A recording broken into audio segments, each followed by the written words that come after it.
ಗ್ರಾಮೀಣ ಪ್ರದೇಶದ ಜನರಲ್ಲಿ ಮತ ಯಾಚನೆ ಮಾಡಬೇಕಾದ್ರೆ ನಮ್ಮ ಕಾರ್ಯಕರ್ತರಿಗೆ ಮುಖಂಡರುಗಳಿಗೆ ಪ್ರತಿಯೊಂದು ಕುಟುಂಬದಲ್ಲೂ ಕೂಡ ಬಹಳ ಗೌರವದಿಂದ ಅವನ್ನ ಸ್ವೀಕಾರ ಮಾಡಿ ಇವತ್ತು ಅವರಿಗೆ ನಾವು ನಿಮ್ಮ ಋಣವನ್ನ ತೀರಿಸಬೇಕಾಗಿದೆ.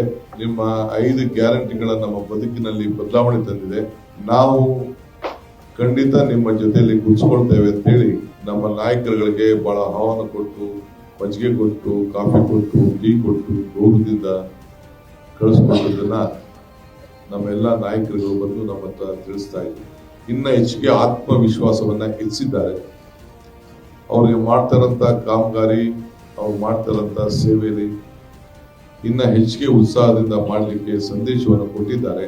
ಲಕ್ಷ್ಮಿ ಮನೆ ಬಾಗಿಲಿಗೆ ಬಂದಿದ್ದಾಳೆ ಅಂತೇಳಿ ಪ್ರತಿಯೊಬ್ಬರಿಗೂ 5,000 ರೂಪಾಯಿ, 2,000 ರೂಪಾಯಿ, ಭಾಗ್ಯಲಕ್ಷ್ಮಿ, ಗೃಹಲಕ್ಷ್ಮಿ, ಗೃಹಜ್ಯೋತಿ, ಅನ್ನಭಾಗ್ಯ, ಶಕ್ತಿ ಇವೆಲ್ಲ ಕೂಡ ಗೌರವದಿಂದ ನಮ್ಮ ಲೀಡರ್ಗಳನ್ನ ಸ್ವೀಕಾರ ಮಾಡಿ, ನಾನು ಹೇಳಿದ್ನಲ್ಲ, ಮಜ್ಜಿಗೆ ಕೊಟ್ರು, ಊಟ ಕೊಟ್ರು, ಕಾಫಿ ಕೊಟ್ರು, ಟೀ ಕೊಟ್ರು ಅಂತೇಳಿ ಕರ್ಕೊಂಡು ಓಟ್ ಹಾಕಿದ್ದಾರೆ. ಅವ್ರು ನಿಮ್ಮನ್ನ ಬಿಡುದಿಲ್ಲ, ನಿಮ್ಮನ್ನ ಇಟ್ಕೊಳ್ತೀವಿ, ನಿಮ್ಗೆ ಶಕ್ತಿ ತುಂಬ್ತೀವಿ, 28ಕ್ಕೂ ನಿಮ್ಗೆ ನಾವು ಕೂಡಿಸ್ತೀವಿ ಅಂತ ಸಂದೇಶವನ್ನ ಕೊಟ್ಬಿಟ್ಟಿದ್ದಾರೆ.